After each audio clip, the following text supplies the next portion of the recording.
എനിക്കിപ്പോൾ ഒരു ശനിദശ എന്നാൽ ഒരു ഇന്ദ്രനീലം മേടിച്ചിട്ടേക്കാൻ പറഞ്ഞുകൂടി അങ്ങനെ ഒന്നും ചെയ്യരുത്.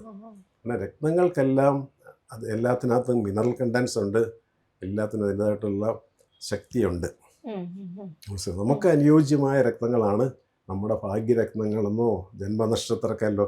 എല്ലാവരും ചോദിക്കണം, സാറേ എൻ്റെ ജന്മനക്ഷത്രക്കൽ അങ്ങനെ ഒരു കല്ലുള്ളതായിട്ട് എനിക്ക് അറിയത്തില്ല. കാരണം വെച്ചാൽ ഒരു ജന്മനക്ഷത്രത്തിൽ ജനിച്ച ഒരാൾക്കെല്ലാം ഒരേ ക്യാരക്ടറോ ഒരേ കാര്യങ്ങളൊന്നും അല്ലല്ലോ. പിന്നെ അങ്ങനെ കല്ലെന്നാകുന്നത് ഒരിക്കലും അതങ്ങനെ. നമ്മളെ സപ്പോർട്ട് ചെയ്യുന്ന ഗ്രഹങ്ങൾ ഏതാ?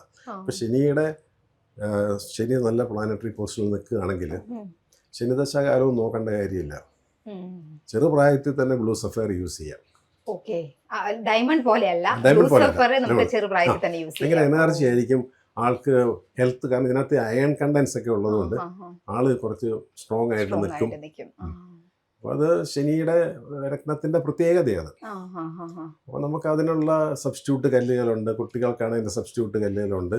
അപ്പോൾ രത്നം തിരഞ്ഞെടുക്കുമ്പോൾ ഇന്ദ്രനീലം പ്രത്യേകിച്ച് നമ്മൾ തിരഞ്ഞെടുത്ത് ധരിക്കുമ്പോൾ വളരെ ശ്രദ്ധിക്കേണ്ടതായിട്ടുള്ള ഒരുപാട് കാര്യങ്ങളുണ്ട്. വളരെ ആലോചിച്ചിട്ടും അല്ലെങ്കിൽ അറിവുള്ളവരെ കൊണ്ട് നോക്കിയതിന് ശേഷം മാത്രമേ ഇന്ദ്രനീലം പോലുള്ള രത്നങ്ങൾ വാങ്ങി ധരിക്കാവുള്ളൂ.